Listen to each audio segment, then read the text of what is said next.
मैं I try कि मैं हिंदी प्लस इंग्लिश दोनों मिक्स लैंग्वेज रखूँगा ताकि आप लोगों को कोई प्रॉब्लम ना हो। ठीक है। सबको मतलब everyone is okay with this ना? कोई किसी को कोई इशू तो नहीं है? No, No, sir. sir. Yeah, fine. ठीक है ग्रेट ओके। हम्म।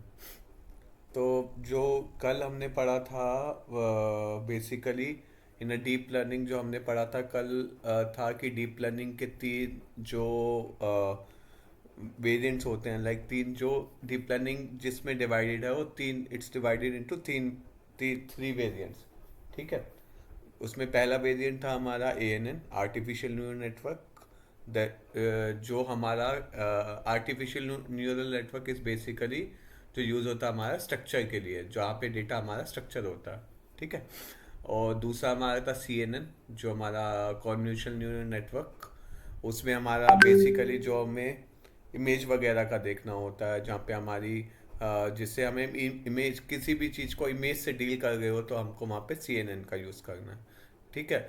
और नेक्स्ट था जो हमने पढ़ा था RNN। अभी हमने RNN डीप में नहीं गए हैं और ना CNN गए हैं, जस्ट अभी मैंने जो कल पढ़ाया था वो आपको ANN पढ़ाया था। ANN और भी डीप में जाएंगे आगे। अभी आगे अभी तक मैंने आपको एक ओवरव्यू दिया था कि ANN होता क्या है, इसमें आर CNN क्या होता है, RNN क्या होता है, RNN का यूज़ क्या होता है। बाकी उसमें ANN में हमने पढ़ा था कि उसमें वेट क्या होता है, और उसका इनपुट क्या होता है, उसमें आउटपुट क्या होता है, उसमें न्यूरॉन्स क्या होते हैं। ठीक है। उसमें नोड्स क्या होते हैं, जो हमने कल ये सारा समझा था कि जो मैंने आपको बताया था कि जैसे ये इनपुट है हमारा, इसमें ये वेट है हमारा, ये हमारे न्यूरॉन्स हैं, ये हमारी हिडन लेयर है। तीन टाइप की लेयर होती है, इनपुट लेयर, देन हमारी हिडन लेयर्स होती है, आउटपुट लेयर होती है। और उसके बाद हमने पढ़ा था कि लॉस क्या होता है, जो हमने प्रिडिक्ट किया है, प्लस माइनस जो हमारा एक्चुअल आ रहा है। तो एक्चुअल माइनस प्रिडिक्ट, उसको हम लॉस कहते हैं।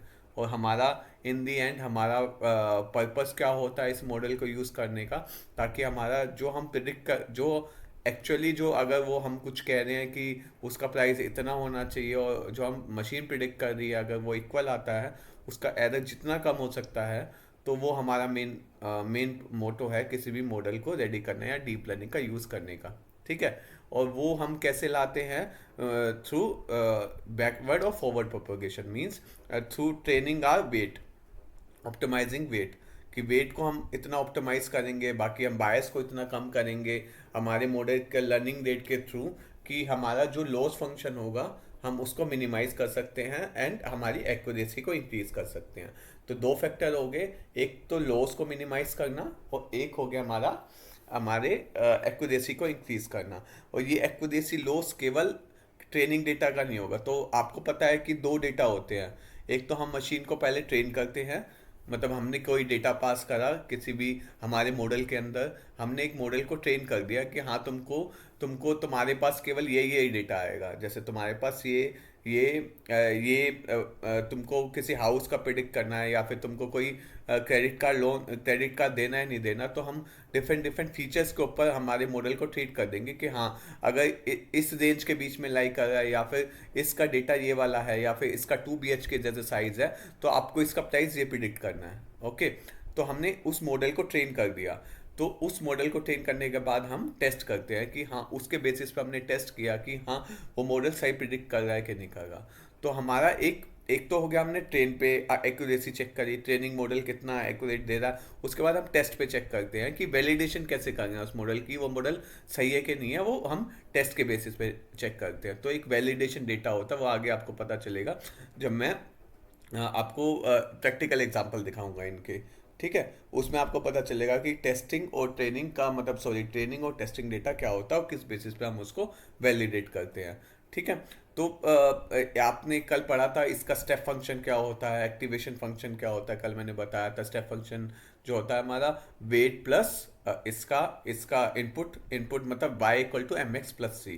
तो एम एम हमारा इस केस में वेट हो गया और एक्स हमारा इनपुट हो गया, जो हम इनपुट फीचर मतलब इनपुट डेटा दे रहे हैं। जैसे हमने किसी का साइज या किसी का एरिया कुछ इनपुट करा, जैसे हमने एग्जांपल ले लेते हैं, किसी का एरिया 800 स्क्वायर फीट, वो इनटू वेट, वेट उस पर्टिकुलर चीज को हम रैंडम वेट देते हैं, इनिशियली कोई रैंडम वेट होता है, और इस वेट को देने में भी हमारे जो रिसर्चर है उस साइंटिस्ट ने डिफरेंट डिफरेंट वेट इनिशियलाइजेशन, जैसे डिफरेंट डिफरेंट वेट होते हैं, आगे मैं आपको बताऊंगा, उसके वेट के बेसिस पे इसको मल्टीप्लाई करके, प्लस इसमें जितने बायस है, बायस मतलब जितने हमारे इनपुट होंगे, न्यूरॉन्स मींस जैसे यहाँ पे 2 नोड है, यहाँ पे 4 नोड है, तो इसके टोटल 4 बायस होगा, और यहाँ पे एक आउटपुट है तो इसका टोटल 1 बायस होगा, और इनका सम करके जो हमारा बनता है that is total cold parameters.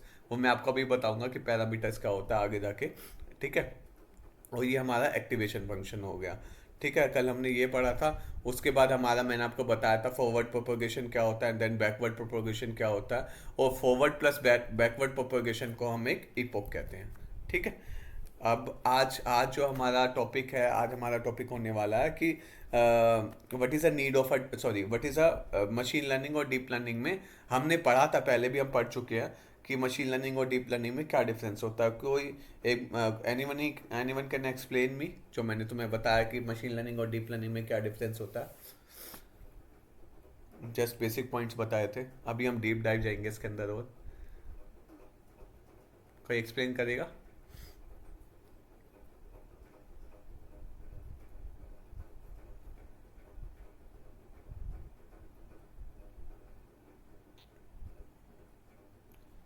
M I audible ना? Waiting for your response guys, कुछ रिस्पॉन्स, यस नो, पता है कि नहीं पता, मे बी।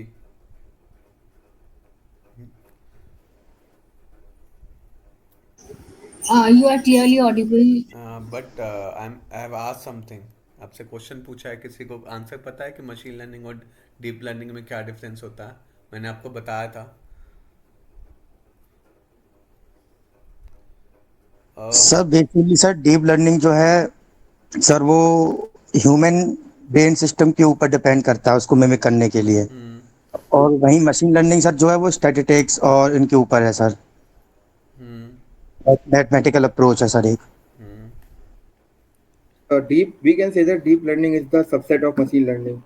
या राइट, ये भी सही है। तो बेसिकली मैंने जो मेजर आपको डिफरेंस बताया था, ये कहा था कि जो सर हाँ यस बताओ। Sir basically ML label data पे काम करता है और डीप लर्निंग अनस्ट्रक्चर्ड और अनलेबल डाटा पे। नहीं नहीं नहीं, that's wrong, that's wrong. Deep learning okay. और मशीन लर्निंग दोनों लेवल डेटा पे काम करते हैं। आपको मैंने बताया था artificial neural network basically structure data पे काम करता है, कल बोला था ना मैंने आपको कि वो लेबल डेटा होना चाहिए, मैंने आपको बताया था सुपरवाइज लर्निंग पे काम करता हो, ये बिल्कुल गलत है। तो मैंने आपको एक चीज़ बताई थी कि जहाँ डेटा कम होता है, जहाँ हमारी कॉम्प्लेक्स प्रॉब्लम है, वहाँ पे हम मशीन लर्निंग यूज़ करेंगे। बाकी आपसे पूछा जहाँ पे हाई, मतलब जहाँ पे कॉम्प्लेक्स, सॉरी जहाँ पे लेस कॉम्प्लेक्स प्रॉब्लम है, जहाँ पे डेटा बहुत कम है, वहाँ पे हम मशीन लर्निंग यूज़ करेंगे। जहाँ पे कॉम्प्लेक्स प्रॉब्लम है वहाँ पे हम वो यूज़ करेंगे, क्या नाम है, डीप लर्निंग यूज़ करेंगे। बाकी मैंने आपको कहा था कि मशीन लर्निंग इस वाइट वाइट बॉक्स मेथड होता है, डीप लर्निंग एक ब्लैक बॉक्स मेथड होता है, बताया था ना आपको कि इसमें हम मशीन लर्निंग में हम खुद से फीचर सिलेक्ट कर सकते हैं, बट डीप लर्निंग में फीचर सिलेक्शन अलाउड नहीं होता, जैसे लिखा भी हुआ है इसमें, ठीक है। तो बेसिकली चलो, मैं अभी आपको थोड़ा ध्यान दो क्लास में, ऐसा मत करो कि बिल्कुल भी ध्यान नहीं है आपका क्लास में, कि ये चीज़ें बहुत इंपॉर्टेंट है। कोई भी आपसे पूछ सकता है कि मशीन लर्निंग और डीप लर्निंग में क्या डिफरेंस होता है, हमको कब मशीन लर्निंग यूज़ करनी है और कब हमको डीप लर्निंग यूज़ करनी है, कोई भी क्वेश्चन पूछ सकता है कि आगे जाके इस लाइक की, क्योंकि हर चीज़ की कॉस्ट होती है, समझ रहे हो आप। क्योंकि डीप लर्निंग का क्या होता है कि डीप लर्निंग में जीपीयू हमको रिक्वायर्ड होते हैं, मैंने आपको बताया था, और मशीन लर्निंग में जीपीयू हमको नहीं चाहिए, हम सीपीयू से काम चला सकते हैं। तो यहाँ पे कॉस्ट का बहुत बड़ा फैक्टर आ जाता है कि हम मशीन लर्निंग मॉडल यूज़ कर रहे हैं तो we can use only CPUs. तो सीपीयूज में हम कॉस्ट फैक्टर हमारा कम रहेगा कि मशीन लर्निंग में कॉस्ट कम है और डीप लर्निंग में कॉस्ट ज़्यादा है। तो जो हमारी each and every company wants to save the money, क्योंकि उनका last in the end goal क्या होता है, want to earn money by spending less money, okay. तो वो देखना पड़ेगा कि अब वही आपको, वो आपको एज अ डेटा साइंटिस्ट आपको पता होना चाहिए कि आप कौन सा मॉडल इसमें यूज़ करने वाले हो, कि हाँ कितनी कॉम्प्लेक्स प्रॉब्लम है। बेसिकली किसी भी चीज़ को काम करने से पहले फर्स्ट ऑफ ऑल तो आपको उसकी डोमेन की नॉलेज होनी चाहिए, और आपका एक केपीआई डिसाइड होती है, जो केपीआई डिसाइड होती है थ्रू मैनेजमेंट, हायर मैनेजमेंट होती है कि हाँ इन दी एंड उनको चाहिए क्या, ठीक है, उसका फैक्टर क्या है, इन दी एंड आउटपुट क्या चाहिए। उस आउटपुट के बेसिस पे आप देखोगे कि प्रॉब्लम कितनी कॉम्प्लेक्स है और कितना डेटा मैंने कलेक्ट करा है और कितना डेटा मेरे पास अवेलेबल है। लाइक अगर मैं इसको मशीन लर्निंग के थ्रू करूँगा तो मशीन लर्निंग के थ्रू मेरी कितनी एक्यूरेसी आ रही है, गॉट इट। तो अगर आपका वो वाला एक्यूरेट जो आपने कुछ भी पास करा है, कुछ भी डेटा देखा है, कुछ भी डेटा उसमें पास करा है, और इन दी एंड आपने कुछ भी मॉडल बिल्ड करा है और आपका एक्यूरेसी बिल्कुल एग्जैक्ट आ रही है जो आपको चाहिए थी, और आपने जो इसमें क्लासिफिकेशन मैट्रिक्स होती है मशीन लर्निंग में, और आपने जो आप जो प्रिडिक्ट करना चाहते हैं, मतलब उसका जो एरर रेट है बहुत कम है थ्रू मशीन लर्निंग, तो आप डीप लर्निंग में क्यों जाओगे, क्यों इतना पैसा खर्च करोगे, क्यों आप जीपीयू खरीदोगे, गॉट इट। तो आप मशीन लर्निंग में ही रहोगे ना कि हाँ मेरा मशीन लर्निंग से अच्छा आ रहा है, तो इवन दो आपकी मैनेजमेंट भी खुश होगी कि हाँ इसने लेस कॉस्ट में हमें को अच्छा आउटपुट दे रहा है, तो मेरा मॉडल अच्छा काम कर रहा है, देयर इज नो प्रॉब्लम, ठीक है। तो ये होता है, मतलब कि ये डिपेंड करता है कि आपको कौन सा मॉडल यूज़ करना है, गॉट इट। तो आप देख पा रहे हैं जैसे यहाँ पे मशीन लर्निंग और deep learning, you can see it, जैसे इनपुट मैंने पास करा है इमेज, ठीक है, अब यहाँ पे आप फीचर एक्सट्रैक्ट कर पा रहे हैं, गॉट इट। और क्लासिफिकेशन क्या हुआ, इनपुट आउटपुट, मतलब इट्स लाइक न्यूरॉन दिखा रखा, but it's not like neuron पे काम नहीं करता ये। जस्ट आप क्या कर पा रहे हैं कि आपने फीचर अपने एक्सट्रैक्ट करे, मतलब मींस क्या मशीन लर्निंग क्या कर रही है कि आपको फीचर सिलेक्शन अलाउड कर रही है, गॉट इट, कि आपको फीचर सिलेक्शन इस मशीन लर्निंग ने आपको अलाउड करा कि आप फीचर सिलेक्ट कर सकते हो। होप जस्ट वेट, कुछ चैट पे कुछ आया तो नहीं है ना, तो आपको फीचर सिलेक्ट उसने अलाउड करे हैं कि आप फीचर सिलेक्ट कर सकते हो, सिलेक्शन अलाउड है, उसके बेसिस पे आप आउटपुट देख रहे हो कि whether it is a car और नॉट, ठीक है। बट इन डीप लर्निंग आपका फीचर एक्सट्रैक्शन और क्लासिफिकेशन वगैरह दोनों कंबाइंड हो जाते हैं, ओके। इसमें आप फीचर एक्सट्रैक्ट नहीं कर सकते, आपके अपने अपने बेसिस पे आपको देखो, एक मैं पहले एक बार ना बेसिक से चलता हूँ कि क्या क्या होता है, क्या फीचर सिलेक्शन क्या होता है एंड ऑल दिस थिंग्स। तो एग्जांपल लेते हैं, जैसे मैं एक कार कंपनी में काम कर रहा हूँ, ठीक है, और कार कंपनी ने मेरे को बोला कि तुमको इन दी एंड ना कार का प्राइस डिसाइड करना है, ठीक है। तो कार का प्राइस किस बेसिस पे डिसाइड करेंगे कि मेरी इनपुट कॉस्ट कितनी थी, इनपुट कॉस्ट मतलब रॉ मटेरियल की कॉस्ट, और बेसिकली मेरे overhead cost. First of all तो इनपुट कॉस्ट मेरी एक रॉ मटेरियल की कॉस्ट होगी, उसके बाद उस कार मैन्युफैक्चरिंग की कॉस्ट होगी, उसके बाद मैंने उसमें कितने कितने फीचर्स दिए हैं, लाइक मेरे इसमें म्यूज़िक है कि नहीं है, और एसी है कि नहीं है, या फिर मैंने इसमें एबीएस सिस्टम दिया है कि नहीं है, या फिर मैंने चारों डोर में पावर विंडो दी है कि नहीं है, एग्जांपल ले रहा हूँ, या फिर इसमें कितने एयर बैग्स है, 6 एयर बैग्स है या 4 एयर बैग्स है या फिर केवल 2 एयर बैग्स हैं, तो डिफरेंट डिफरेंट फीचर्स हो गए, ठीक है। उसके बेसिस पे आपने क्या किया कि अपना आउटपुट, आपने इसका प्राइस एक डेडिकेटली डिसाइड कर लिया कि हाँ मैं इसका इतना प्राइस रखूँगा, ठीक है। अब इस चीज़ में मशीन लर्निंग में आप क्या कर पा रहे हैं कि आप अपने आप से फीचर सेलेक्ट कर सकते हैं कि हाँ मेरे को पता है कि मेरी गाड़ी की कॉस्ट ना, लाइक मैं इस एक लाइट पे नहीं डिपेंड करेगी इतनी कि हाँ मैंने इसमें लाइट डाली है, लाइक मैं जो सेंटर वाली लाइट लगा लेता हूँ, एग्जांपल ले रहा हूँ जस्ट मैं कि हाँ अगर मैं उसमें लाइट को थोड़ी अच्छी वाली डाल दूंगा या फिर थोड़ी लो क्वालिटी की डाल दूंगा तो मेरी गाड़ी की इतना प्राइस नहीं मैटर करेगा, तो मैं उस फीचर को हटा सकता हूँ अपने मॉडल से, ठीक है। अपने मॉडल से मैंने उस फीचर को एलिमिनेट कर दिया, that is called the feature extraction. मतलब मैं अपने अकॉर्डिंग फीचर को डिसाइड कर सकता हूँ कि ये मेरे फीचर इंपॉर्टेंट है, लाइक मेरी गाड़ी की कॉस्ट मोस्टली जो डिपेंड करेगी कि मैं उस गाड़ी में मैक्सिमम मेजर फीचर्स क्या दे रहा हूँ, लाइक म्यूजिक सिस्टम मैं दे रहा हूँ नहीं दे रहा, लाइक अगर म्यूजिक सिस्टम बाहर से लगवाते हैं तो थोड़ा सस्ता पड़ता है, अगर मैं अंदर गाड़ी में लगाऊंगा तो उसकी जो कंपनी से होगा उसमें 1.5 लाख रुपये पड़ जाता है, 1.5 लाख रुपये, जो भी फर्क आता है जो भी होता है। तो मैं अपने अकॉर्डिंग डिसाइड करूंगा कि मैं अपने मॉडल को ट्रेन करूंगा, इसमें अगर मैंने म्यूजिक सिस्टम लगा के दिया है गाड़ी में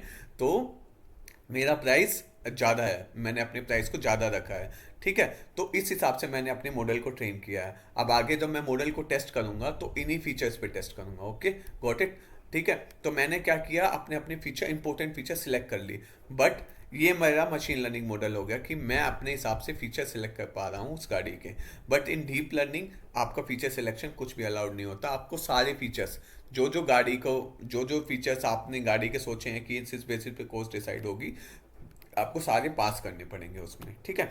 और आपने आपको मॉडल को ट्रेन करना पड़ेगा। तो इसमें इसमें क्या हो गया, इससे आप समझ सकते हो कि इसमें मेरे को जो डीप लर्निंग में ट्रेनिंग टाइम ज़्यादा देना पड़ेगा, क्योंकि आपने ज़्यादा फीचर्स पास करे हैं। तो ऑब्वियसली क्या होगा, मशीन लर्निंग में ट्रेनिंग टाइम मेरा कम है, बट इसमें क्या होता है टेस्टिंग टाइम ज़्यादा आता है, मेरा आउटपुट थोड़ा सा स्लो आएगा। बट आपने ट्रेनिंग टाइम कम किया तो आपको मॉडल को कम ट्रेन करना पड़ा है, मतलब आप सीपीयू से भी काम चला सकते हैं, आपकी कॉस्ट कम आ रही है, आपकी कंप्यूटेशन मतलब प्रोसेसिंग कॉस्ट भी कम है। और डीप लर्निंग में क्या आपको सारे फीचर पास करने पड़े हैं, और ये कॉम्प्लेक्स प्रॉब्लम में काम करता है, क्योंकि आपके पास ज़्यादा फीचर्स हैं, ज़्यादा डेटा है, बट आपके रिजल्ट बहुत अच्छा आएगा डीप लर्निंग में, ठीक है। तो एक मशीन लर्निंग में आप फीचर एक्सट्रैक्शन कर सकते हैं, बट डीप लर्निंग में आप फीचर एक्सट्रैक्शन नहीं कर सकते हैं। इसमें आपकी कॉस्ट कम आएगी, डीप लर्निंग में कॉस्ट ज़्यादा आएगी। इसमें आपका ट्रेनिंग टाइम इसमें कम होगा, इसमें ज़्यादा होगा। इसमें टेस्टिंग का टाइम ज़्यादा होता है, बट इसमें टेस्टिंग टाइम कम होता है। Got it. तो नेक्स्ट एक चलते हैं हम, ये मशीन सर लर्निंग। कोई हेलो। क्वेश्चन? Yes sir. हाँ सर बताओ। मेरा एक छोटा सा डाउट था। हाँ। सर जैसे जो भी काम एक्स वाई जेड हम डीप लर्निंग से अचीव कर सकते हैं, क्या वो मशीन लर्निंग से नहीं हो सकता है? हाँ बिल्कुल हो सकता है, वही मैंने आपको बताया। मैंने आपको क्लियरली पहले बताया था कि आप पहले मशीन लर्निंग से भी चेक कर सकते हैं, बट वो डिपेंड करता है कि आप प्रॉब्लम जो है वो कितनी कॉम्प्लेक्स है। मींस मेरे पास डेटा, जो मैंने आपको बताया कि अगर मेरे पास डेटा 10 लाख से कम है, कोई भी पूछेगा कि आपके पास डेटा थोड़ा सा कम है, तो आप सीधा पहले मशीन लर्निंग कॉन्सेप्ट पे जाओगे, क्योंकि इनिशियली हमारा सब कुछ मशीन लर्निंग पे बेस्ड था, बाद में हम डीप लर्निंग पे शिफ्ट हुए हैं। तो हमारा जो रूट है वो मशीन लर्निंग ही है, बाद में हम डीप लर्निंग में शिफ्ट हुए हैं। तो डिपेंड्स कि आपका जो प्रॉब्लम है कितनी कॉम्प्लेक्स है। अगर आपने जो आपको इन दी एंड आउटपुट चाहिए, अगर आपकी एक्यूरेसी बिल्कुल सही आ रही है मशीन लर्निंग से, जो मैं स्टार्टिंग से बता जा रहा हूँ, तो आप डीप लर्निंग में क्यों जाएंगे? ऑब्वियसली आप अपनी कॉस्ट बचाओगे ना। इन दी एंड मशीन जो भी है, बंदों को, जो भी आपकी कंपनी है, उनको कॉस्ट बचानी है। तो आप, अगर आपका डेटा लेस कॉम्प्लेक्स है, आपके डेटा के फीचर पॉइंट्स कम हैं, और आपकी जो रो हैं, मींस रो मतलब जो जितने डेटा कॉलम है, डेटा कॉलम प्लस रोज वो कम है, 10 लाख से डेटा मेरा रो नंबर ऑफ रोज कम है, तो मैं ऑब्वियसली मशीन लर्निंग में जाऊंगा, मैं क्यों डीप लर्निंग में जाऊंगा? समझ गए? Got it. Yes sir. ठीक है। तो वही है, वो आप पे डिपेंड करता है, और प्लस एक्यूरेसी पे डिपेंड करता है। अगर आप एक्यूरेसी ला पा रहे हैं मशीन लर्निंग मॉडल से, तो ऑब्वियसली आप मशीन लर्निंग पे ही जाएंगे, आप डीप लर्निंग पे नहीं जाएंगे। ठीक है। ओके, गॉट इट ना। तो ये yes the bulb could be programmed turn recognize the word dark. Eventually, it could pick up any phrase containing the word. Now, if the bulb has deep learning model can innately understand dark, I cannot see the light. So this is just traditional. मतलब कैसे ML और deep learning में क्या difference था, which is quite hard to ML to learn unless तो ये एक just इसमें बता रखा है कि मतलब एक बल्ब का एग्जांपल दे रखा है, जो मैंने आपको ऑलरेडी समझा चुका हूँ। नेक्स्ट मैं इसमें चलूंगा कि इंपॉर्टेंस ऑफ फीचर इंजीनियरिंग। हाँ, अब हमारी जो फीचर इंजीनियरिंग की इंपॉर्टेंस क्या होती है तो मैंने आपको शायद आई थिंक फर्स्ट डे एक चीज़ बताई थी कि जो हमारी प्री प्रोसेसिंग होती है, जो डेटा साइंटिस्ट का एक काम होता है, सबसे पहले 60 to 70% जो हमारा काम होता है प्री प्रोसेसिंग होता है। प्री प्रोसेसिंग मतलब कि डेटा को क्लीन करना। अगर मैंने आपको एक चीज़ बताई थी I think, garbage in garbage out. ठीक है, याद है किसी को? गार्बेज इन गार्बेज आउट मैंने आपको परसों ये चीज़ समझाई थी, जो मैंने आपको पूरा मॉडल बताया था कि मशीन लर्निंग काम कैसे करता है, कोई भी मॉडल या फिर कोई भी डेटा साइंटिस्ट का काम क्या होगा एक किसी कंपनी में। Do you remember anyone? Yes sir. Yes, okay great.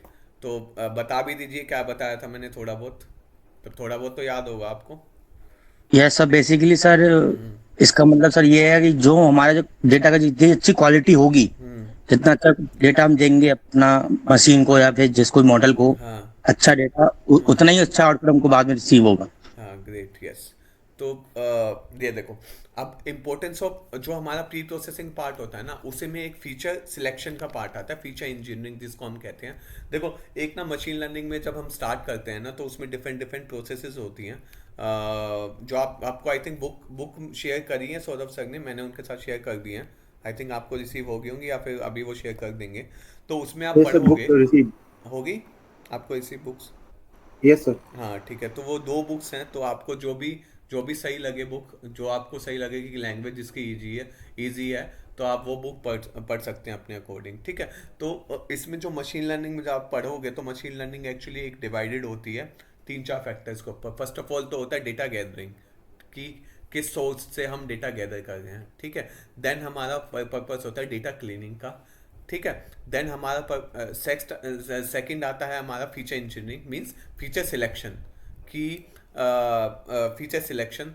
Then हम अगला आएंगे हम उसमें, कि मॉडल को इवेलुएट करना, कौन कौन से मॉडल हमको यूज़ करने हैं, ठीक है। उसके बाद मॉडल को टेस्ट करना, जो हमने मॉडल बिल्ड कर लिया, ठीक है। तो इस बेसिस पे इन 4-5 फैक्टर के ऊपर एक हमारा मशीन लर्निंग मॉडल काम करता है, कि हमारा जो डेटा साइंटिस्ट को इस पे काम करना होता है। ये आपको अभी बता रहा हूँ मैं, बहुत आसान पार्ट लग रहा है, but it's a very very very difficult task, कि उसको सब फर्स्ट ऑफ ऑल तो क्लीनिंग करने में ही मतलब it's like take around 60-70%, means like if आपका कोई प्रोजेक्ट जो अगर 1-1.5 साल चल रहा है, तो 1-2-3-4 महीने तो आपके क्लीनिंग में ही निकल जाएंगे, डेटा क्लीनिंग में। उसके बाद आपको मॉडल बिल्ड करना पड़ेगा, मॉडल आप डिफरेंट डिफरेंट मॉडल ट्राई करोगे, मतलब एक मॉडल में आपको ये नहीं है कि एक्यूरेसी सही आ जाएगी, ठीक है।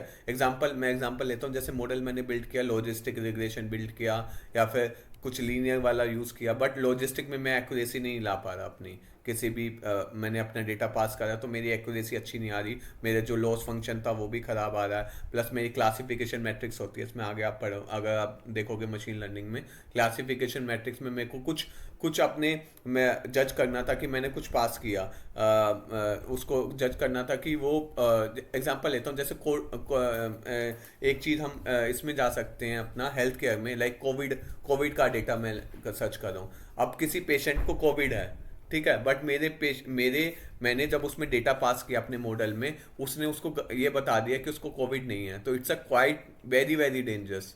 आप समझ सकते हो ना, कि अगर मैंने किसी पेशेंट को पास किया बट उसको एक्चुअली कोविड था, बट उसको मेरे मॉडल ने बताया कि नहीं उसको कोविड नहीं है, तो ये एक ना मैट्रिक्स होते हैं, क्लासिफिकेशन मैट्रिक्स, उसमें हमारा false positive, false negative, true positive, true negative होता है, जिसमें हमारी एक मशीन जज करती है। जब आप देखोगे मशीन लर्निंग पढ़ोगे, तो उसमें हमारी एक मशीन जज करती है कि मेरा एक्चुअली क्या था, उसका लाइक एक्चुअली उसको कोविड था कि नहीं, बट मेरी मशीन ने क्या प्रिडिक्ट किया, मेरी मशीन ने ये प्रिडिक्ट किया कि ये भी मेरी मशीन प्रिडिक्ट कर सकती है कि उसको कोविड है, बट मेरी मशीन ने बताया नहीं है, बट एक्चुअली में उसको कोविड नहीं था, बट मेरी मशीन ने बता दिया कि हाँ उसको कोविड है, ठीक है। बट ये हेल्थ केयर सिस्टम में सही काम करता है, क्योंकि अगर उसको कोविड नहीं है, स्टिल हम उसको प्रिकॉशन ले रहे हैं, तो गवर्नमेंट के लिए अच्छा है कि हाँ कोई दिक्कत नहीं है, उसने स्टिल प्रिकॉशन ले ली। बट अगर मेरी मशीन ने इस चीज़ में गलत काम किया कि एक्चुअली उसको कोविड था, बट मेरी मशीन ने बताया कि नहीं उसको कोविड नहीं है, तो we will just leave that person, ठीक है, वो और कोविड फैला सकता है किसी भी जगह पे। तो ये मेरा एक क्लासिफिकेशन मैट्रिक्स होगी, तो ये मेरी एक इवेल्युएशन हो गई फाइनली, जो मैं मशीन को मतलब अपने मॉडल को प्रिडिक्ट करूंगा फाइनली कि हाँ मैंने उस मॉडल को मेरा मॉडल कितना अच्छा काम कर रहा है, ठीक है।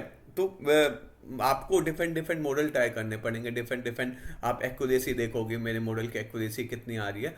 तो आफ्टर मॉडल बिल्डिंग जब आपने देख लिया कि हाँ मेरा मॉडल बिल्डिंग सही काम कर रहा है, मैंने सही उसको प्रिडिक्ट कर रहा है, आफ्टर आप उसको क्या करोगे कि आप डिप्लॉय करोगे इन सम एनवायरनमेंट, लाइक क्लाउड एनवायरनमेंट। आपने अभी जैसे एज्योर पढ़ रहे थे, आप एज्योर का अभी आपका चल रहा था, उसमें आपने क्लाउड एनवायरनमेंट है कि सेंट्रली आप किसी क्लाउड एनवायरनमेंट पे इसको डिप्लॉय करोगे। बाकी फिर डिप्लॉय करने के बाद आपका एक सॉफ्टवेयर इंजीनियर वाला बंदा होगा, जो सॉफ्टवेयर इंजीनियर उसका क्या करेगा, उसका फ्रंट एंड डेवलप करेगा, फ्रंट एंड मतलब उसका UI UX पे काम करेगा।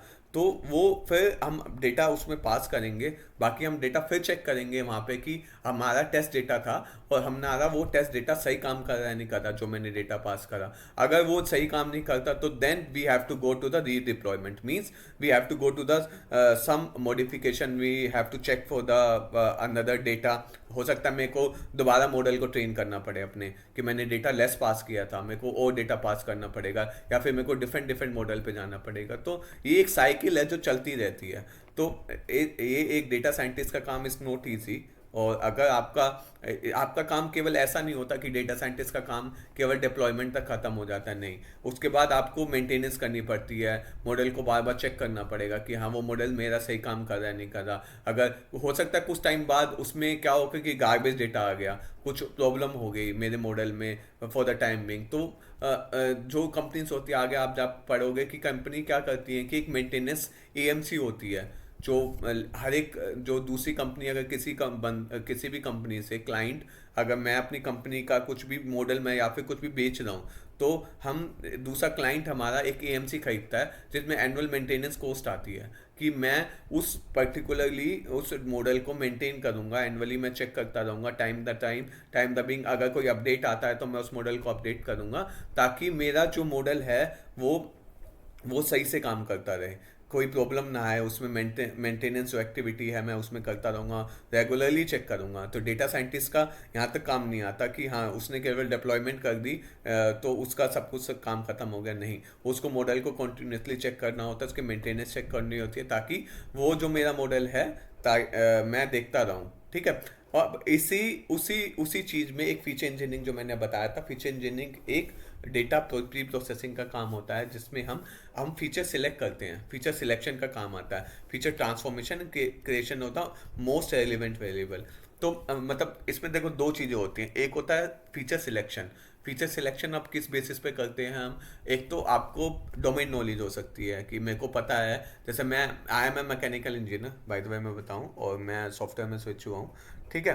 तो मेरे को पता है कि for me like CNC machine, और इस मशीन में मेरे पास कुछ फीचर्स हैं, लाइक मेरे लिए जो मेरा इंपॉर्टेंट चीज़ें हैं, लाइक रॉ मटेरियल बहुत इंपॉर्टेंट है मेरे लिए, तो मेरे को मेरे डोमेन की नॉलेज है कि मैं उस पर्टिकुलरली फीचर को पक्का रखूँगा, ये मेरे लिए बहुत इंपॉर्टेंट है और ये मेरा आउटपुट सही, इसके बेसिस पे मेरा आउटपुट वेरी कर सकता है, ठीक है।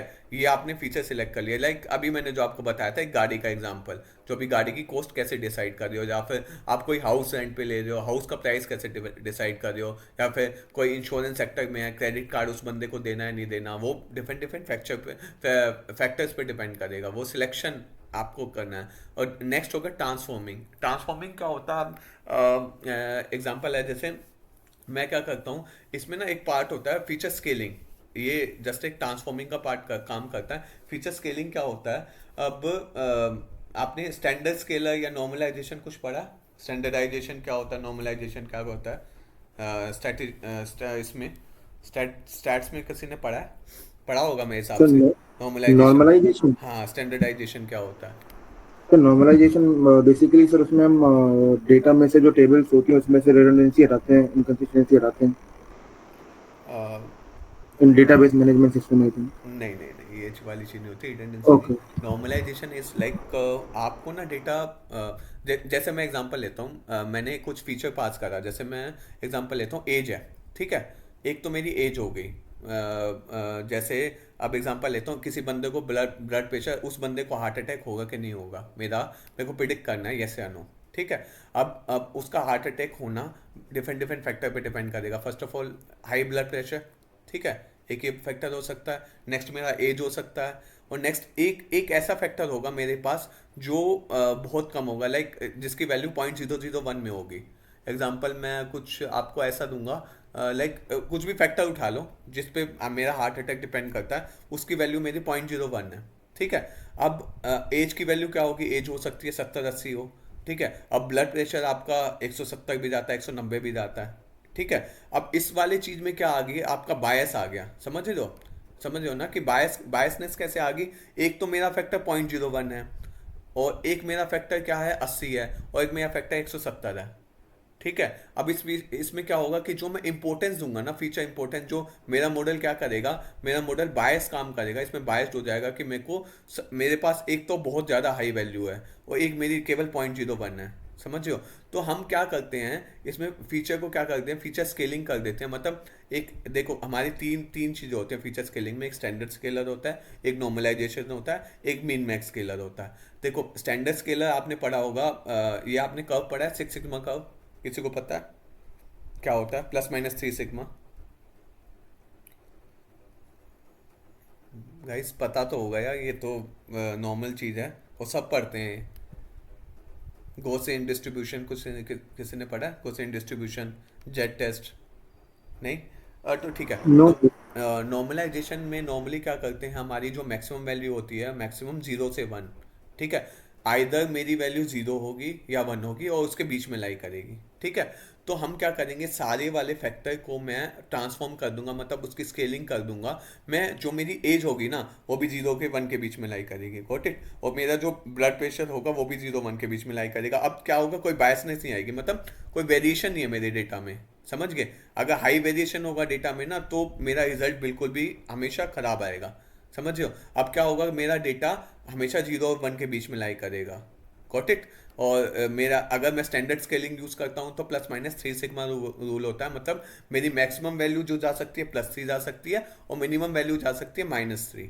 तो मेरी वैल्यू क्या होगी, -3 और +3 के बीच में लाई करेगी। मीन्स मैंने उस पार्ट को स्केल कर दिया, स्केल डाउन कर दिया, समझ गए? स्केल डाउन कर दिया कि अगर मेरे जैसे 0.01 है तो 0.01 को मैंने स्केल्ड अप कर दिया और मैंने जो 80 था उसको मैंने डाउन कर दिया। अब मेरी वैल्यू केवल -3 से 3 के बीच में लाई करेगी। मेरे क्या होगा कि मेरे डेटा में वेरिएशन कम हो जाएगा। वेरिएशन जितना कम जाएगा मेरे डेटा में उतना मेरे रिजल्ट अच्छे आएंगे।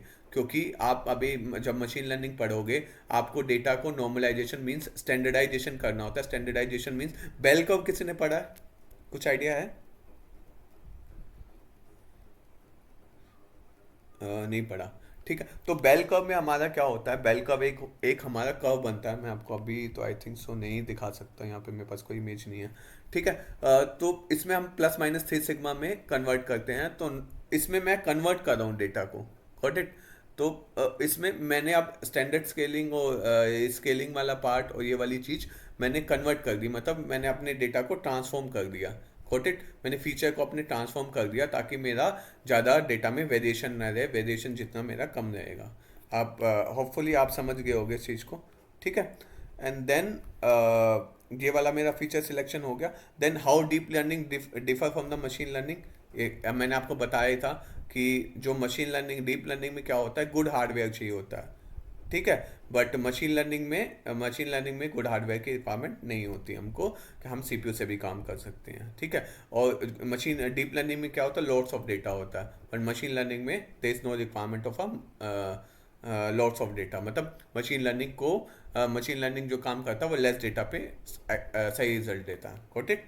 ये है मेरा मशीन लर्निंग और डीप लर्निंग में डिफरेंस हो गया। जस्ट कि मेरा जो आर्टिफिशियल इंटेलिजेंट मेरा machine learning plus deep learning है, and deep learning is a part of a machine learning. जैसे अभी किसी ने बताया था, दैट इज ग्रेट, कि मशीन लर्निंग जो है मेरा, जो डीप लर्निंग है that is a part of a machine learning, ठीक है। Most of thing deep machine learning, deep learning as well as the artificial intelligence, some buzz words, but it's actually all these terms are different but related to each other, ठीक है। Artificial intelligent is like mimic, मतलब human, मतलब हमारी machine को एक to make my machine mimic like a human being, got it. ये वाला curve आप देखो जो मैं आपको हर बार समझाना चाह रहा था। अब ये क्या है मेरा नंबर ऑफ फीचर्स, ठीक है, और परफॉर्मेंस। जैसे जैसे मेरे नंबर ऑफ फीचर्स बढ़ते जा रहे हैं डीप लर्निंग की परफॉर्मेंस बढ़ती जा रही है। जहाँ पे मेरे नंबर ऑफ फीचर्स कम होंगे वहाँ पे मेरे machine learning will work good. ये देख पा रहे हैं आप, ये देखो, this is my deep learning, this is my machine learning, ठीक है। अब देख पा रहे हैं जैसे मेरा फीचर साइज कम है, मतलब मेरा डेटा कम है, बट मेरा यहाँ पे डीप लर्निंग में क्या है, मेरा डेटा कम है तो डीप लर्निंग अच्छा परफॉर्म नहीं कर रहा, मशीन लर्निंग अच्छा परफॉर्म कर रहा है। जैसे जैसे नंबर ऑफ फीचर्स बढ़ते गए तो मेरा डीप लर्निंग ने अच्छा परफॉर्म करना स्टार्ट किया, और मशीन लर्निंग क्या हो गया, कॉन्स्टेंट हो गया। मतलब machine learning is not good for the large number of data, large number of features. समझ गया? Got it? यस या नो? हाँ, यस, ठीक है। अब ये वाला जो एक बेसिक जो डिफरेंस होता है मशीन लर्निंग और डीप लर्निंग में, इसमें क्या होता है, मशीन लर्निंग में डेटा क्या होता है, लेस होता है, डीप लर्निंग में डेटा मोर होता है। ट्रेनिंग टाइम मैंने आपको बताया था मशीन लर्निंग में लेस होता है, डीप लर्निंग में मोर होता है। अभी आपको बताया था ना कि training time deep machine learning में कम होता है बट डीप लर्निंग में मोर होता है। क्यों होता है? अभी मैंने आपको बताया था ये वाली चीज़, कोई बताएगा मेरे को? ट्रेनिंग टाइम क्यों कम होता है मशीन लर्निंग में और डीप लर्निंग में क्यों ज़्यादा होता है? क्योंकि सर वो जीपीयू का रिकॉर्ड काम करता है। Hmm? It's works on GPU sir. No no no no no, अभी मैंने आपको सर अच्छा because GPU is very a vast factor, data I know. उसमें एक और मेन चीज़ होती है, हाँ बताओ, sorry. Sir, very vast data sir. हाँ great, yes, number of features मेरे बढ़ गए ना, समझ गए ना? मशीन लर्निंग में मेरे नंबर ऑफ फीचर्स कम है, मेरे पास डेटा कम है, तो मैं ऑब्वियसली ट्रेनिंग टाइम मेरा कम रहेगा। मशीन लर्निंग में जो क्लासिफिकेशन होता है सर और जो फीचर एक्सट्रैक्शन होता है वो एक साथ होता है। हाँ और सर जो उसमें होता है वो सब में डीप लर्निंग में उसमें हमें सारे सर फीचर्स डालने पड़ते हैं। Right, great, yes. तो नंबर ऑफ फीचर्स ज़्यादा हो गए ना, मेरे पास number of yes data sir. कम, डेटा बहुत ज़्यादा हो गया। एक एक ये भी फैक्टर है कि आपने जो बताया जीपीयू वाला, बट मेजर मेरा फैक्टर है जो वो है नंबर ऑफ फीचर साइज। ठीक है, जीपीयू वाला फैक्टर इस, क्योंकि नंबर ऑफ फीचर्स मेरे ज़्यादा हैं इसलिए मैं जीपीयू पे जाऊंगा, अदरवाइज तो मैं सीपीयू पे काम कर सकता हूँ ना। तो वो मेरा हार्डवेयर एक्चुअली फीचर्स पे डिपेंड हो रहा है, मतलब डेटा पे डिपेंड हो रहा है, इसलिए मैं जीपीयू पे जा रहा हूँ। इसलिए मेरा डीप लर्निंग है वो इस पे काम नहीं कर रहा। डीप लर्निंग फास्ट है क्योंकि जीपीयू मैं यूज़ कर रहा हूँ। जीपीयू क्यों यूज़ कर रहा हूँ? क्योंकि मेरे नंबर ऑफ फीचर ज़्यादा है, मतलब मेरा डेटा ज़्यादा है, समझ गए? एक्यूरेसी इसमें लेस आती है मशीन लर्निंग में, बट ऐसा नहीं है, मतलब है इसमें लिखा हुआ है, क्योंकि मैंने आपको वही बताया है, अगर आपका डेटा कम होगा, कई बार आपका मशीन लर्निंग बहुत अच्छा काम करता है और आपको हाई एक्यूरेसी देगा। अगर मेरे नंबर ऑफ फीचर ज़्यादा है, नंबर ऑफ डेटा ज़्यादा है, तो ऑब्वियसली मैं डीप लर्निंग पे जाऊंगा और मेरे को मशीन लर्निंग छूना ही नहीं है। मैं जाऊंगा ही नहीं कि मशीन लर्निंग में क्यों अपना टाइम वेस्ट करूंगा मैं इतना। मैं सीधा डीप लर्निंग पे जाऊंगा कि मेरे नंबर ऑफ फीचर बहुत ज़्यादा है, मेरा 10 लाख से ज़्यादा डेटा है, मैं ऑब्वियसली मैं सीधा उठाऊंगा डीप लर्निंग, मैं न्यूरॉन्स पे काम करूंगा। Got it? अब ये देखो, फीचर एक्सट्रैक्शन इसमें मैनुअली होता है, इसमें ऑटोमेटिकली होता है, मतलब आपको कुछ करने की जरूरत नहीं है। ये एक ब्लैक बॉक्स मेथड है डीप लर्निंग, मशीन लर्निंग मेरा वाइट बॉक्स मेथड है। कोई भी अब आपसे पूछेगा मशीन लर्निंग और डीप लर्निंग में क्या डिफरेंस होता है, होपफुली अब आप बता पाएंगे। ठीक है, ये टेबल इज वेरी इंपॉर्टेंट। ठीक है, आप बट इस टेबल में जस्ट लिखा हुआ है, बट आपको एक्सप्लेन करना आना चाहिए, क्योंकि कोई भी पर्सन ये नहीं पूछेगा हाँ कि अब हार्डवेयर आप मैं सीपीयू ही क्यों ले रहा हूँ, मैं जीपीयू पे काम क्यों कर रहा हूँ, मैं सीपीयू भी ले सकता हूँ। आपको पता होना चाहिए एक्यूरेसी लेस क्यों आ रही है इसकी। आप ये नहीं कहोगे कि एक्यूरेसी लेस आती है, सर ऐसा नहीं है, नॉट लाइक दैट कि हाँ एक्यूरेसी लेस आ रही है। That depends upon feature size, मतलब डेटा साइज कि अगर मेरा डेटा कम है तो मेरा मशीन लर्निंग अच्छी एक्यूरेसी देगा, बट मेरा डेटा जैसे बढ़ता जा रहा है तो मैं डीप लर्निंग पे शिफ्ट होऊंगा, क्योंकि वहाँ पे मेरा हाई एक्यूरेसी आ रही है। अब कोई पूछेगा कि हाँ मशीन लर्निंग में फीचर एक्सट्रैक्शन मैनुअली क्यों होता है, और ये भी पूछ सकता है कि हमको फीचर एक्सट्रैक्ट करने ही क्यों पड़ते हैं, फीचर सिलेक्शन करना ही क्यों पड़ता है। कोई एक बात बताएगा मेरे को, फीचर सिलेक्शन क्यों करना पड़ता है हमको? अभी जस्ट मैंने बताया था। गाइस देखो, थोड़ा ना इंटरेक्टिव बनाना पड़ेगा क्लास को ना, ऐसे मज़ा नहीं आएगा पढ़ाने में, समझ रहे हो आप?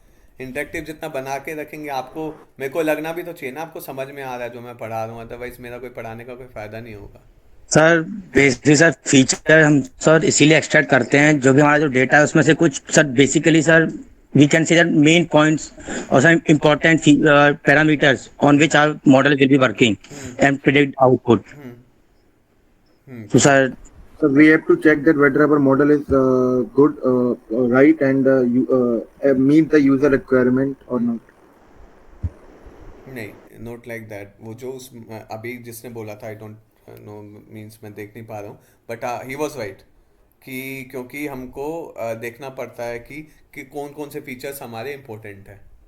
ठीक है, तो इसलिए हम उस फीचर्स को एक्सट्रैक्ट करना पड़ता है हमको कि हाँ मेरे हिसाब से, मेरे जैसे मैंने आपको अभी बताया था कि मैं गाड़ी अगर बेचूंगा या गाड़ी का प्राइस डिसाइड करूंगा या फिर मैं किसी भी चीज़ को डिसाइड करूंगा, तो मैं अपने इंपॉर्टेंट फीचर मशीन लर्निंग में एक्सट्रैक्ट करके रखूंगा, क्योंकि मेरे को अपना ट्रेनिंग टाइम को सही रखना है, समझ रहे हो आप, ट्रेनिंग टाइम कम रखना है, क्योंकि मेरे को अगर मैं ज़्यादा फीचर का लगाऊंगा तो ऑब्वियसली मेरे को फिर डीप लर्निंग पे शिफ्ट होना पड़ेगा, मैं सीपीयू पे काम नहीं कर सकता। अगर मैं अपने अपने इंपॉर्टेंट फीचर्स, इसमें ना एक फीचर एक्सट्रैक्शन में एक ना पीसीए मेथड होता है, अभी आप अगर मशीन लर्निंग में पढ़ोगे तो वो थोड़ा सा इंपॉर्टेंट होता है, जो हमारा ये काम करता है हमारे फीचर एक्सट्रैक्ट में कि मतलब ये होता है जो हमारी एक्यूरेसी होती है ना, मशीन लर्निंग की एक्यूरेसी, वो 98% या 99% हम 5 या 10 फीचर से पा सकते हैं।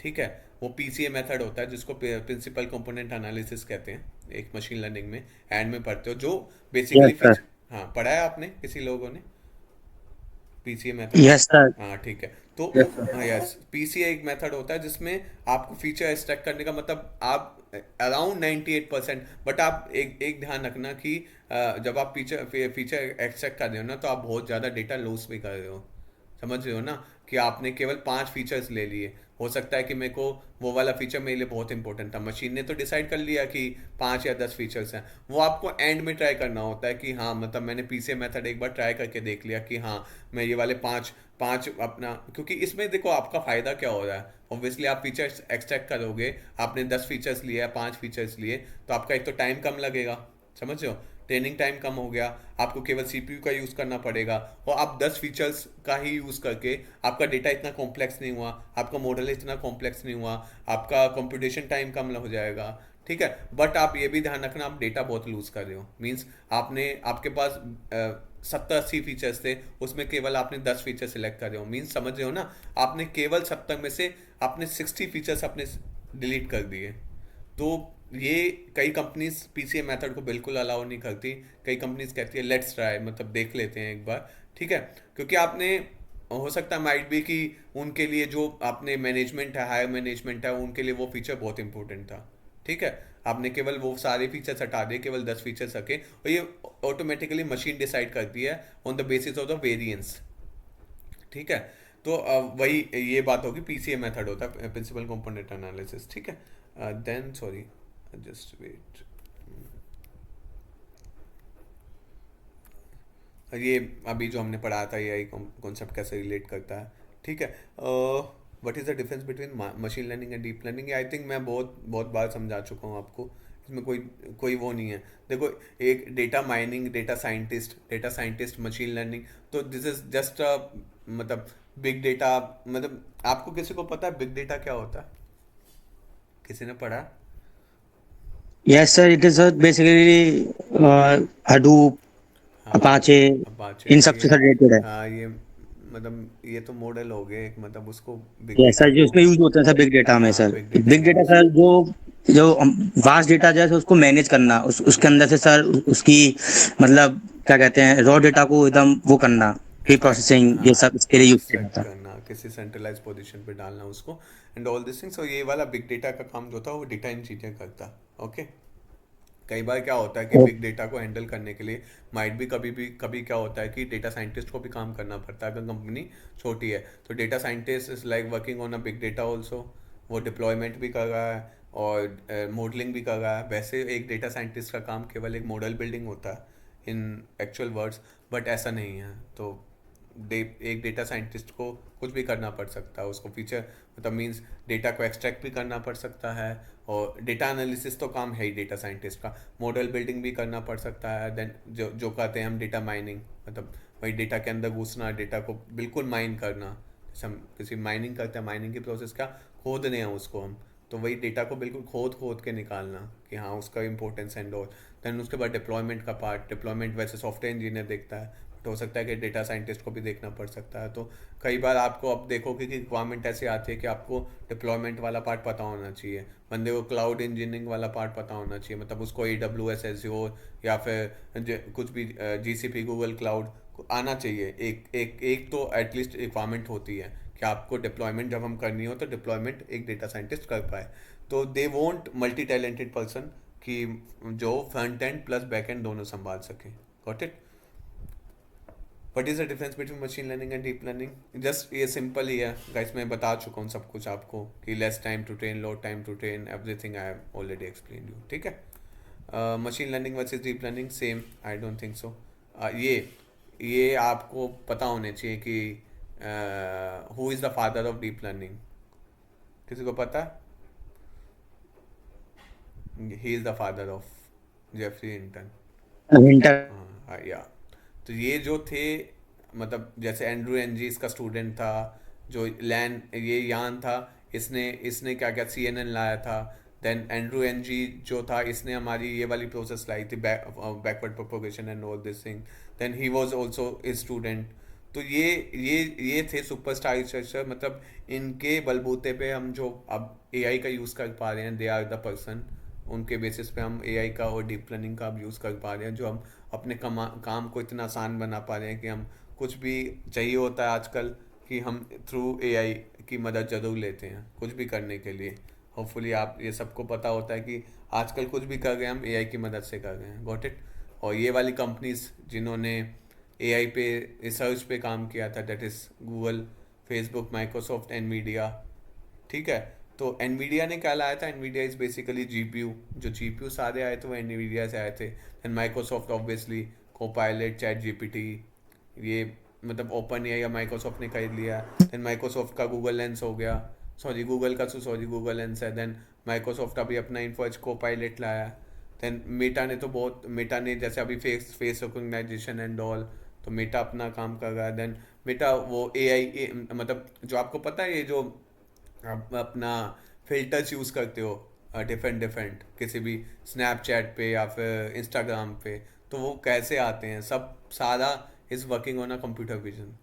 ठीक है, कंप्यूटर विजन में ना हम कलर चेंज कर सकते हैं। जैसे RGB कलर होता है ना, तो हम उसकी कलर को, शेड को चेंज कर देंगे और डिफरेंट कलर बना सकते हैं through using computer vision. Okay, ठीक है। तो आपको किसी फोटो को ब्लैक एंड वाइट बनाना है, और कई बार आप देखते हो कि आपका मतलब आप ब्राइट हो जाती है आपकी स्क्रीन, डिफरेंट फीचर्स होते हैं। तो ये जो इंस्टाग्राम का सारे जो फीचर्स काम कर रहे हैं, कोई भी आपसे पूछ सकता है, you can guide him, you can मतलब किसी को भी बता सकते हो कि आई रेड अबाउट दिस, और कंप्यूटर विजन पे काम करता है। अगर आपको किसी को भी डीप गाइड घुसना है कि वो फीचर्स कैसे काम कर सकते हैं, तो आप अपना खुद से पढ़ सकते हो कि हाँ वो कंप्यूटर विजन में कैसे वो काम कर रहे हैं, कैसे वो फीचर्स काम कर रहे हैं। ठीक है, तो ये वाला जो मेटा है, मेटा इंस्टाग्राम का, अब मेटा एक और एग्जांपल है, जैसे व्हाट्सएप हो गया। व्हाट्सएप में मैंने आपको बताया था, जो भी अपना नेक्स्ट वर्ड गाइड कर लेता है वो ऑटोमेटिकली, तो नेक्स्ट वर्ड रिकमेंडेशन, ये सब। अब माइक्रोसॉफ्ट का आउटलुक लगा लो, आउटलुक में आपको एक तो स्पेलिंग चेकर आता है, ये सब स्पेलिंग चेकर सब कुछ NLP पे काम कर रहा है। नेक्स्ट वर्ड गाइड कर देता है। आप देखते हो ना, जब मेल लिखते हो तो डियर सर लिखा आपने या फिर कुछ भी लिखा, तो automatically next word, next line अपने आप गाइड कर सकता है। पढ़ा है ना आपने, देखा है लोग आपने? Yes sir. यस ना, तो वो ये सब कुछ रिकमेंडेशन जो कर रहा है वो NLP के बेसिस पे करता है। ठीक है, उसमें जो मॉडल हमारा यूज होता है, वो जो देखो गूगल जो वर्क कर रहा है ना, गूगल जैसे रिकमेंड करता है, नेक्स्ट वर्ड रिकमेंड कर देता है। गूगल इज बेसिकली जो बर्ट मॉडल आया है ना, बर्ट मॉडल, आई थिंक आप आगे जाके कभी समझोगे। तो गूगल बेसिकली जो हमारा नेक्स्ट मॉडल, जो लार्ज लैंग्वेज मॉडल होता है, बेसिकली बर्ट जो हमारा होता है, encoder decoder and all this things, जो नेक्स्ट जो भी हमारा डिसाइड कर रहा है गूगल जो है, वो बेसिकली बर्ट मॉडल पे काम कर रहा है। ऐसी आपका जो जीमेल वगैरह पे जो हमारा आता है, वो उन्होंने LSTM एंड RNN यूज़ कर रखा है, उस चीज़ में जो नेक्स्ट वर्ड हम डिसाइड कर लेते हैं। ठीक है, अब एनवीडिया हो गया, ये वाली चीज़ें सारी आपको दे करके आपको पता चलेंगी, बट बहुत क्वाइट इंटरेस्टिंग थिंग्स हैं, उनके पीछे बहुत मेहनत लगी है। मतलब हम तो केवल इस चीज़ का फ़ायदा उठा रहे हैं, बट जिन्होंने काम किया है इस लाइक ह्यूज, मतलब there are loads of hard work, और उनकी बहुत मेहनत है। ये एक डीप लर्निंग और उसकी फंक्शनिंग है, जो मैं आई थिंक आपको बता चुका हूँ कि क्या होती है न्यूरल नेटवर्क की। Just as we establish, deep learning is a specialised base subset of a machine learning. ये पता चल गया, which employs artificial neural network, ये आपको पता है, with a multiple layer to analyse the data. Multiple layer जो मैंने आपको बताई थी, जिसमें इनपुट लेयर है हमारी, हिडन लेयर है, आउटपुट लेयर है। Got it? ठीक है, और हिडन लेयर हमारी मल्टीपल हो सकती है। मेक द इंटेलिजेंट डिसीजन, जो हम प्रिडिक्शन कर रहा है, तो जो हमारी मशीन है तो इंटेलिजेंट डिसीजन ही करती है वो। ठीक है, देन हमारा डीपर डेटा एनालिसिस वाला पार्ट हो गया, and all this things are possible because of these models and deep learning and machine learning. अब हमारा फीचर एक्सट्रैक्शन वाला काम हो गया।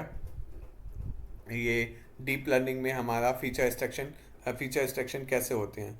जैसे इट्स लाइक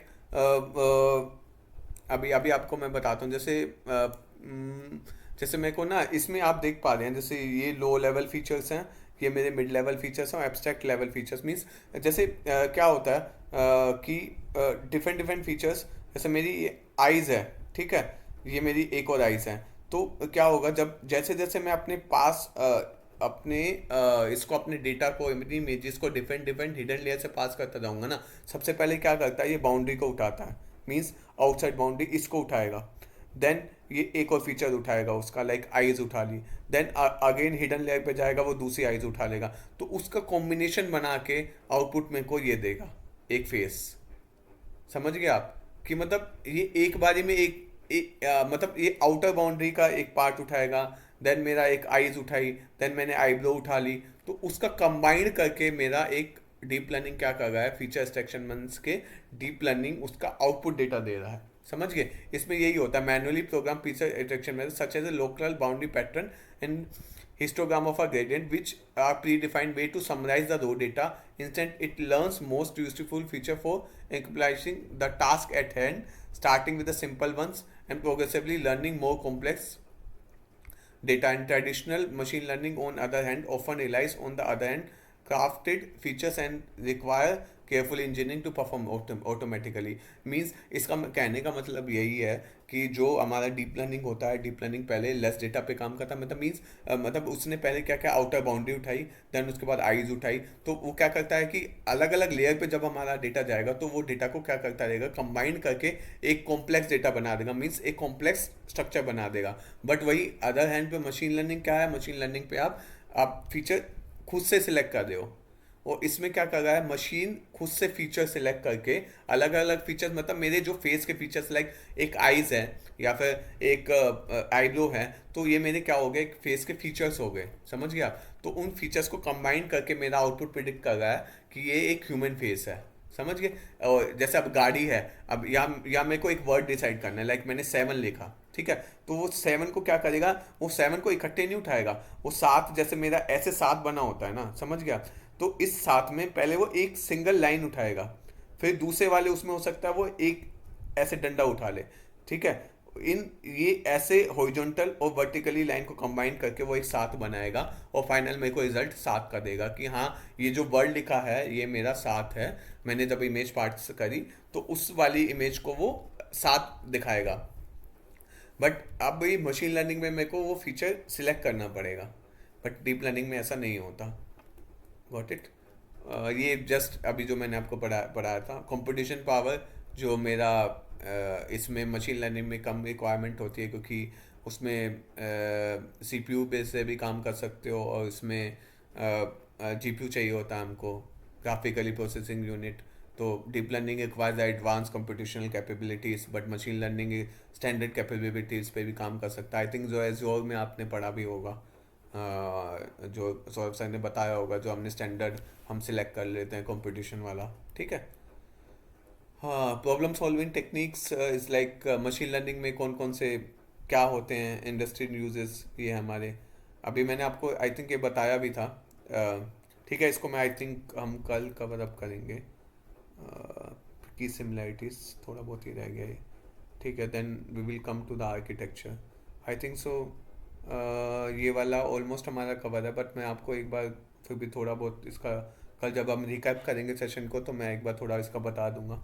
ऑलमोस्ट हम कवर अप कर लिया है। Then we will come to the architecture, कि डीप लर्निंग जो हमारा है वो किस पे काम करता है। ऑल्दो मैं आपको कुछ कुछ समझा चुका हूँ, स्टिल मैं इसको और डीप डाइव पे जाऊँगा, ठीक है।